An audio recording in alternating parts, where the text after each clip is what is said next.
Hello दोस्तों, welcome to my YouTube channel. दोस्तों, मैं सोनू सर आपका स्वागत करता हूं अपने यूट्यूब चैनल पर। दोस्तों, जैसा कि हम जानते हैं अग्निवीर एयरफोर्स के एग्ज़ाम आ गए हैं और डेट भी आपको क्लियर हो गई होगी। अग्निवीर एग्ज़ाम की 22 मार्च से सब लोगों का एग्ज़ाम स्टार्ट हो रहा है। तो अपना शिफ्ट और टाइम डेट थोड़ा सा देख लेना। 22 मार्च से फर्स्ट एग्ज़ाम स्टार्ट होगा आपका, उसके बाद में सेकेंड डे, थर्ड डे, फिर ऐसा होता रहेगा। देखिए, मैंने आपसे प्रॉमिस किया था और प्रॉमिस को मैं पूरा भी कर रहा हूँ। मैंने प्रॉमिस किया था कि मैं आपको 50 सेट लेकर आऊँगा और आज सेट नंबर 49 है, सेकंड लास्ट सेट है। इससे पहले मैं 1 से लेके 48 तक कंटिन्यू सेट आपको प्रोवाइड कर चुका हूँ मैं। आप जाकर मेरा प्लेलिस्ट देख सकते हैं सेट नंबर 48 तक, 49 और कल हम 50 तक सेट लेकर आएंगे। आपको अगर लास्ट मिनट पर अगर कुछ करना है, अगर आपने ग्रामर नहीं पढ़ी है, वोकैब नहीं पढ़ा है, कुछ भी तैयार नहीं है, तो बस जस्ट ये 50 सेट्स को आप देख लीजिए। इसी में से आपका हो जाएगा, इसी में से आपका पेपर पार निकल जाएगा। इन्हीं को आप रिवीजन कर लीजिए प्रॉपर। इससे डेटा बिल्कुल बाहर नहीं जाएगा। ये एग्ज़ाम ओरिएंटेड ही सिलेबस मैंने आपको प्रोवाइड किया है। देखिए, एक ज़रूरी चीज़, मैं अपने वीडियो में फालतू इधर उधर की बकवास करता नहीं हूँ। मैं सीधा up to the mark question और आंसर पर चर्चा करता हूँ। अगर आपको किसी तरह का कोई मोटिवेशन चाहिए, दिमाग को थोड़ा शांति वांति चाहिए, तो भैया किसी और जगह पे चले जाएं आप। मैं सिर्फ एक ही चीज़ जानता हूँ, उसी व्यक्ति सबसे बड़ा मोटिवेशन आपकी परिवार की स्थिति है। आपके माता पिता अगर आपसे खुश हैं तो आप दुनिया के सबसे सुखी इंसान हैं। अगर आपके पेरेंट्स आपसे खुश नहीं हैं, अगर आप खुद से खुश नहीं हैं, तो आप दुनिया का कोई भी व्यक्ति आपको मोटिवेटेड नहीं कर सकता। देखिए, यहाँ पर हम चर्चा करेंगे इंपॉर्टेंट पॉइंट्स पे। ये पॉइंट्स मैंने बता दिए, फिर चैप्टर के बारे में बता दिया, किस में से कितना मार्किंग आएगा और टोटल मार्क्स का कितना क्या है, सब मैंने आपको बता दिया। यहाँ पे मैं शुरू करूँगा पैसेज से। बोला गया है, in today's fast pace world communication has become an essential part of human interaction. मानवता के इंटरेक्शन का एक बहुत ही बहुमूल्य वस्तु बन गई है। क्या बन गया है? Face to communication. The advent of the digital technology has revolutionise the way of the people communicate. देखिए, जब से टेक्नोलॉजी का विकास हुआ, उसने लोगों के बोलचाल के तरीके को बहुत ही क्रांतिकारी तरीके से बदल दिया है। Social media transform emails and instant messages have made possible to connect with the other with second. Social media platforms ने, ईमेल ने और इंस्टेंट मैसेज ने लोगों को वार्तालाप करने का तरीका बदल दिया है और अब आप एक सेकंड के अंदर व्यक्ति से बात कर सकते हैं। हाउएवर, हालांकि this ease of communication has also led a issue of such as misinformation and privacy concern. लेकिन इस तरक्की ने, इस तरह के कम्युनिकेशन ने लोगों के लिए कुछ संकट भी खड़े किए हैं, जिनमें से एक है मिस इन्फॉर्मेशन। कभी कभी जो है संदेश का गलत प्रयोग हो जाता है। प्राइवेसी कंसर्न, व्यक्तिगत जानकारी का नुकसान हो जाता है। Many people rely heavily on the digital communication. कई सारे लोग क्या करते हैं, केवल डिजिटल कम्युनिकेशन पे ही विश्वास करते हैं, leading to the decline of face to face interaction. वो लोगों से मिलने जुलने की अपेक्षा क्या करते हैं, उनका कम्युनिकेशन यानी फ़ोन के ज़रिए ही वो लोग उस पर विश्वास कर लेते हैं। While technology has made life more convenient. हालांकि टेक्नोलॉजी ने, जबकि टेक्नोलॉजी ने हमारे जीवन को बहुत ही ज़्यादा कन्वीनियंट यानी आरामदायक बनाया है। It also sorry It also created challenges that must be addressed to the maintain the effective communication in personal and professional relationship। और हमारे लिए एक ये चैलेंज बन गया है कि इफेक्टिव कम्युनिकेशन को व्यक्तिगत तौर पर, प्रोफेशनल तौर पर रिलेशन को प्रॉपर सामंजस्य बैठाने का। देखिए, क्वेश्चन 1 है, what is the primary focus of the passage. Passage में किस चीज़ पर फोकस किया गया है? Advantage of social media. Social media की तो कम बात की गई है। The impact of digital communication, हाँ भैया इसी की बात की गई है, डिजिटल कम्युनिकेशन की बात इसमें ज़्यादा की गई है। The decline of the traditional media, ये नहीं है।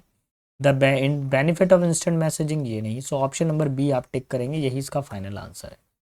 आगे बढ़ता हूँ अगले क्वेश्चन की तरफ। According to the passage, what is the one drawback of the digital communication. Digital communication का एक ड्रॉबैक क्या है? क्या है ड्रॉबैक? Increase physical instruction. क्या इससे लोग क्या करते हैं, फेस टू फेस मिल पाते हैं? नहीं मिल पाते हैं। More privacy and security, privacy और सिक्योरिटी ज़्यादा होती है? नहीं। Decline face to face communication, लोग क्या करते हैं, अब किसी भी व्यक्ति का क्या करना है, कंपनी में जाते हैं तो इंटरव्यूज़ होते हैं, वो फॉर्म फिल करके दे देता है, तो फेस टू फेस नहीं मिल पाते हैं लोग, या वीडियो कॉल के ज़रिए मिलते हैं। जैसे मैं आपको पढ़ा रहा हूँ, वीडियो कॉल के ज़रिए पढ़ा रहा हूँ। तो ये एक डिजिटल कम्युनिकेशन का एक बेनिफिट है। इसके अलावा कुछ ड्रॉबैक भी होते हैं। अब मुझे पता नहीं है कि कौन सा बच्चा मेरे को देख रहा है, अभी अभी तो मैं रिकॉर्ड कर रहा हूँ, मुझे पता नहीं है कौन सा बच्चा मेरे को देख रहा है। तो ऐसी स्थिति में कोई देख रहा है कि नहीं देख रहा है, तो ये प्रॉब्लम क्रिएट करता है। Reduction in internet use, internet use में कुछ कमी होना, नहीं ये नहीं होगा। चलिए क्वेश्चन थर्ड पर आते हैं। What does the passage suggest about the modern communication, modern communication के बारे में पैसेज ने क्या सजेशन दिया। इट हैज़ इम्प्रूव प्राइवेसी, ये क्या ये प्राइवेसी को बढ़ाता है। अभी तो नहीं, पैसेज के अकॉर्डिंग तो नहीं बता रहा। इट हैज़ नो डिसएडवांटेज, क्या इसका कोई नुकसान नहीं है, भैया कुछ नुकसान भी है, ये बात भी सही है। डी वाला देखिए, इट नो लॉन्गर एसेंशियल, क्या इसकी लंबे समय तक आवश्यकता नहीं है, नहीं ये नहीं। It has created both benefits and challenges, ये हमारा आंसर हो जाएगा। उसने बेनिफिट भी दिए हैं, साथ साथ में चैलेंजेस भी दिए हैं। आगे बढ़ेंगे अगले क्वेश्चन की तरफ, क्वेश्चन नंबर 4 पर। अब 4 क्या बोलता है इसके बारे में देख लेते हैं। 4 में आपको बताना है, पैसेज में जो वर्ड है रेवोल्यूनाइज्ड, इसका मतलब क्या है। रेवोल्यूशन का मतलब होता है क्रांतिकारी, रेवोल्यूशन का मतलब क्या होता है, क्रांतिकारी परिवर्तन। क्या कह सकते हैं आप, रेवोल्यूनाइज का मतलब क्रांतिकारी परिवर्तन कह सकते हैं, ठीक है, अचानक से बदलाव आना। डिस्ट्रॉय का मतलब क्या होता है, किसी चीज़ को नष्ट कर देना, डिवाश, डिमोलिश, डिस्ट्रॉय, एनिहिलेट। ट्रांसफॉर्म का मतलब क्या होता है, किसी चीज़ में चेंज होना। डिक्रीज मतलब किसी चीज़ में रिडक्शन होना, कमी होना, रिड्यूस। और इग्नोर का मतलब होता है अनदेखा करना, यानी आप कह सकते हैं डिनाई कर देना किसी को, है ना, अनदेखा कर देना, मना कर देना। अभी क्या चाहिए answer, option number C will be my final answer, क्योंकि पैसेज में नहीं नहीं नहीं नहीं, सी नहीं होगा आंसर बेटा, सी तो आंसर नहीं होगा इसका। तो क्या लगेगा इसका सही answer, option number B. C answer नहीं है बेटा, ऑप्शन बी इसका फाइनल आंसर है, ट्रांसफॉर्म, यही रखेंगे आंसर, ठीक है। 5 पर आइए, the passage implies the effective communication require. भैया इफेक्टिव कम्युनिकेशन के लिए क्या क्या चीज़ की ज़रूरत पड़ती है। Complete reliance on digital platform, क्या आप पूरी तरीके से डिजिटल प्लेटफॉर्म पर भरोसा कर सकते हैं, नहीं कर सकते हैं। Preferred social media over email, email email को प्राथमिकता देना सोशल मीडिया पर, ऐसा कुछ नहीं है। Avoiding digital media, digital media का अवॉइड करना, ये भी नहीं। Balancing technology with personal interaction, हमको टेक्नोलॉजी को बैलेंस करना चाहिए पर्सनल इंटरेक्शन के जरिए। देखिए आप व्यक्ति से इंटरव्यू तो ले रहे हैं मोबाइल पर, कॉल पर इंटरव्यू कर लिया, वीडियो कॉल इंटरव्यू हो गया, इसके अलावा एक बार फिजिकल भी अगर आप उसको देख लें जाकर, तो वो भी ठीक रहेगा। Option number B. 6 पर आ जाइए, 6 क्या बोल रहा है। 6 में आपको सिनोनिम का चयन करना है, choose the similar meaning of the word. Word है इलोक्वेंट। अब इलोक्वेंट का मतलब क्या होता है, जो क्या होता है, भाषा जो बहुत अच्छे से बोलता है, यानी धारा प्रवाह, धारा प्रवाह तरीके से बोलना क्या कहलाता है, इलोक्वेंट कहलाता है। नेक्स्ट है साइलेंट, साइलेंट का मतलब होता है शांत। और फ्लुएंट का मतलब क्या होता है, धारा प्रवाह होता है। वीक का मतलब होता है कमज़ोर। और डल का मतलब भी क्या होता है बेटा, कमज़ोर होता है, ठीक है। तो अभी क्या करना है, हमको आंसर बताना है, सिमिलर मीनिंग बताना है धारा प्रवाह का। आंसर हो जाएगा ऑप्शन नंबर बी, फ्लुएंट हो जाएगा एलोक्वेंट का मतलब। चलिए आगे बढ़ते हैं, क्वेश्चन नंबर 7 पर आते हैं। आपको एंटेनिम बताना है वर्ड रिलेक्टेंट का। अच्छा, रिलेक्टेंट का मतलब क्या होता है, ऐसा व्यक्ति जो अनिच्छुक हो, किसी काम को करने में क्या कर रहा हो, अनिच्छुक हो, ठीक है। विलिंग का मतलब क्या होता है, स्वेच्छा से, स्वेच्छा, ठीक है। रेसिस्टेंट का मतलब क्या होता है, किसी चीज़ में क्या करना, रुकावट, हर्डल पैदा करना, रुकावट सी पैदा करना। हेजिटेंट का मतलब क्या होता है, जो काफ़ी ज़्यादा नर्वस हो किसी चीज़ को लेके, हेजिटेट हो, हिचकिचाहट हो। केयरफुल का मतलब होता है व्यक्ति जो सजग हो, अलर्ट हो। अभी मुझे अपोजिट मीनिंग बताना है, किसी की इच्छा है और दूसरे का क्या इच्छा नहीं है। सो option number A will be my final answer. चलिए आगे बढ़ूंगा जवानों, क्वेश्चन नंबर 8 पर। 8 क्या बोल रहा है, वन वर्ड सब्सटीट्यूशन बताना है। A person who does not believe in God, व्यक्ति जो भगवान में भरोसा नहीं रखता है उसको क्या बोलते हैं। तो पहला देख लीजिए, अथीस्ट। अथीस्ट का मतलब होता है नास्तिक। अथीस्ट का मतलब क्या होता है, नास्तिक। अच्छा, थीस्ट का मतलब क्या होता है, आस्तिक। आस्तिक जो भगवान में भरोसा रखेगा, ठीक है। एग्नोस्टिक का मतलब क्या होता है, ये वो व्यक्ति होता है जो ईश्वर में भरोसा नहीं रखता है, अनीश्वरवाद, ये अनीश्वरवादी होता है। ये क्या करता है, ये प्रैक्टिकल बातों पर भरोसा रखता है, गॉड पे नहीं रखता। फेनेटिक मतलब होता है बाय गॉड, यानी कि कट्टरपंथी होता है, बाय गॉड यानी कि कट्टरपंथी होता है ऐसा व्यक्ति। तो अभी मुझे चाहिए ऐसा व्यक्ति जो भगवान पे भरोसा नहीं करता हो। Option number A will be my final answer, अथीस। चलिए आगे बढ़ता हूँ क्वेश्चन नंबर 9 की तरफ। 9 में बोला गया है टू बरी द हैचेट। इसका ईडियम एंड फ्रेसेस बताना है आपको। एक बार मैं फिर से याद दिला दूँ, जिनको ईडियम एंड फ्रेसेस या वोकैब का इंपॉर्टेंट पीडीएफ चाहिए तो प्लीज़ मुझे आप टेलीग्राम पे मैसेज कर दीजिए, व्हाट्सएप मैसेज कर दीजिए, मैं आपको प्रोवाइड कर दूंगा इसका डेटा। देखिए क्या बोला है, टू बरी द हेडसेट का मतलब क्या होता है, टू एंड क्वेरल, यानी कि लड़ाई झगड़े को समाप्त करना, झगड़ा समाप्त करना, समाप्त करना, एंड क्वेरल। ठीक है, तो यहाँ पर हो जाएगा आंसर ऑप्शन नंबर बी, यानी लड़ाई को बंद कर देना है, पुरानी बातों को भुला देना है ना, मित्रवत हो जाना। तो आंसर इसका क्या हो जाएगा, एक बार मैं चेक कर लूँ, टू एंड अ क्वेरल। ठीक है, यही ऑप्शन नंबर बी। अब हम आ जाएंगे क्वेश्चन नंबर 10 पर। आपको होमोनियम्स बताना है वर्ड का। ठीक है, देखिए soldier was order to cease और सीज फायर। अब दो तरह के सीज दिए हुए हैं, इनमें से कौन सा आएगा वो हमको देखना पड़ेगा। एक सीज का मतलब होता है किसी चीज को क्या कर लेना, जब्त कर लेना, ठीक है, कन्फिस्केट कर लेना। दूसरा सीज का मतलब क्या होता है, बंद करना, किसी चीज को बैन कर देना। तो देखिए सोल्जर को ऑर्डर दिया गया था सीज फायर करने का, लड़ाई को यानी युद्ध को क्या कर देने का, बंद करने का आदेश दिया गया था, बैन करने का। So option number B will be final answer. 11 में बेटा क्वेश्चन टैग आपको बताना है। लिखा हुआ है she can solve this problem, इसका क्वेश्चन टैग बताइए। यहाँ पे कैन आ रहा है, देखिए she can solve this problem. इसमें सेंटेंस में कहीं पर भी नॉट नहीं आ रहा, सेंटेंस है पॉजिटिव। जब सेंटेंस पॉजिटिव होता है तो क्वेश्चन टैग बनता है नेगेटिव। तो सबसे पहले कैन को पिकअप करिए, कैन रखेंगे। अब इसमें जोड़ेंगे थोड़ा सा नॉट तो हो जाएगा कांट, और शी की जगह पे शी हो जाएगा। ठीक है, हमारा आंसर हो जाएगा ऑप्शन नंबर बी।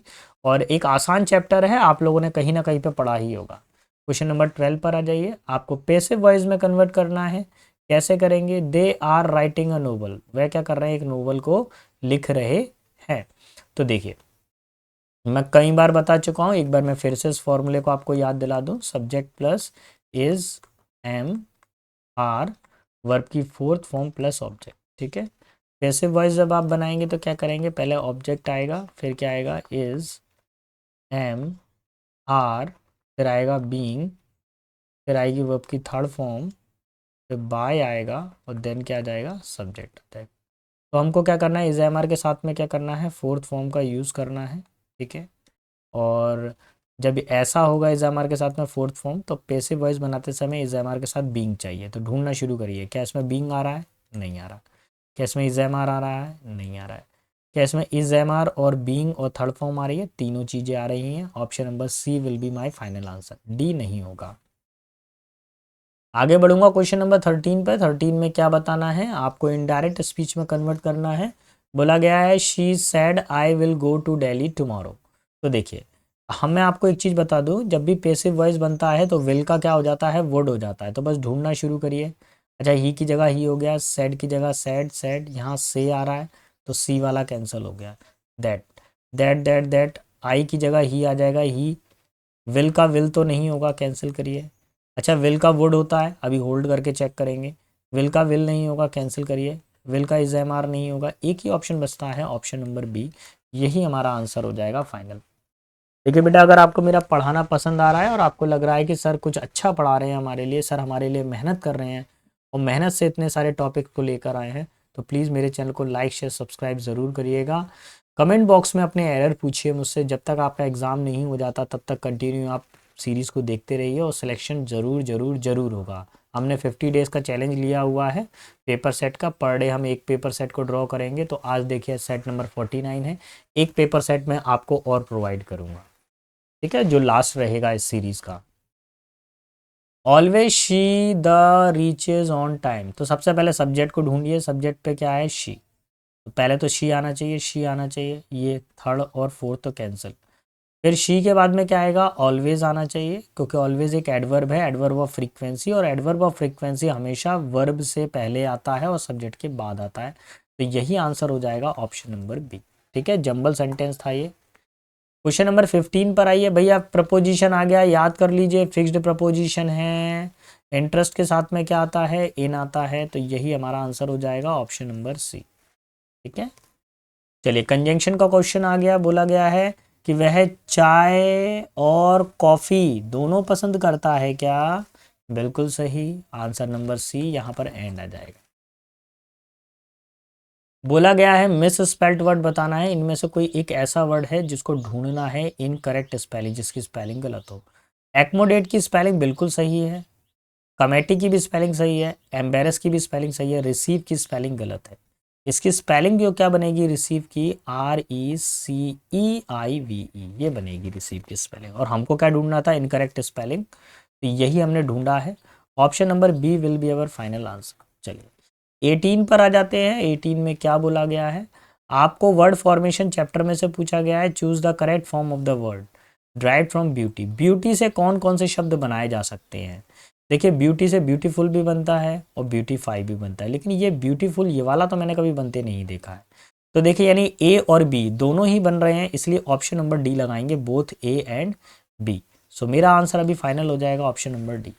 आगे बढ़ूंगा क्वेश्चन नंबर 19 पर। 19 पर वर्ब बेस्ड एरर आपको बतानी है। देखिए she has finished her of work, ये बिल्कुल सही है सेंटेंस, कोई गड़बड़ नहीं है। फोर्थ वाला देखेंगे, वी विल मीट टुमारो, हम कल मिलेंगे, ये भी सही है। He is playing football now, वह फुटबॉल खेल रहा है, ये भी सही है। दे गोज, दे के साथ में कभी ऐसे यस लगता है क्या, नहीं लगता है, तो क्या लगना चाहिए, गोज की जगह पर क्या होना चाहिए, गोज की जगह पर होना चाहिए गो, वे जाते हैं। तो आंसर क्या लगेगा, ऑप्शन नंबर बी। आपको यही ढूंढना था जो ग्रामेटिकली इनकरेक्ट हो। चलिए तो सेशन के लास्ट क्वेश्चन पर आ गए हैं और आपको स्पॉटिंग एरर करना है सेंटेंस में। मैं आपको कुछ चीज़ें याद दिला दूं, मैं एक फॉर्मूला बना रहा हूँ, प्लीज़ इस फॉर्मूले को आप रट लीजिए, आप गारंटी है कि ये आएगा ही आएगा। Subject had plus V3 plus object before plus subject plus verb की सेकंड फॉर्म प्लस ऑब्जेक्ट, ये एक फॉर्मूला है। जिनमें से कैसे याद करना है इतने बड़े फॉर्मूले को, बिफोर आएगा बीच में, बिफोर के बाद में आती है सेकंड फॉर्म, और बिफोर से पहले क्या आता है, हैड प्लस V3 आता है। ठीक है, तो देखिए she had completed her homework before the teacher arrives. Arrives कौन सी फॉर्म है, फिफ्थ फॉर्म है। इसकी जगह पर आप किसका यूज़ करोगे, सेकंड फॉर्म का यूज़ करेंगे, अराइव्ड का। ठीक है, और मेरा आंसर क्या हो जाएगा, ऑप्शन नंबर बी। क्लियर, चलो आगे की तरफ बढ़ेंगे। तो बेटा आज के सेशन का लास्ट क्वेश्चन भी हमने सॉल्व करवा दिया है आपको। आई होप आपको मेरा पढ़ाना पसंद आया होगा। अगर थोड़ा सा भी आपको लगा है कि सर ने हमारे लिए मेहनत की है तो प्लीज़ चैनल को लाइक ज़रूर करिएगा। काफ़ी सारे बच्चे देखते हैं लेकिन लाइक नहीं करते हैं, हमारा मन बड़ा टूट जाता है जब बच्चे देखते हैं लेकिन लाइक नहीं करते हैं। खैर ये अब आपके ऊपर ही है, आप कितने ऑनेस्ट हैं, है ना। हमने तो अपना काम कर दिया, बाकी आपके ऊपर है बेटा। तो जय हिंद जवानों, अच्छे से तैयारी करें, अपना सिलेक्शन लें।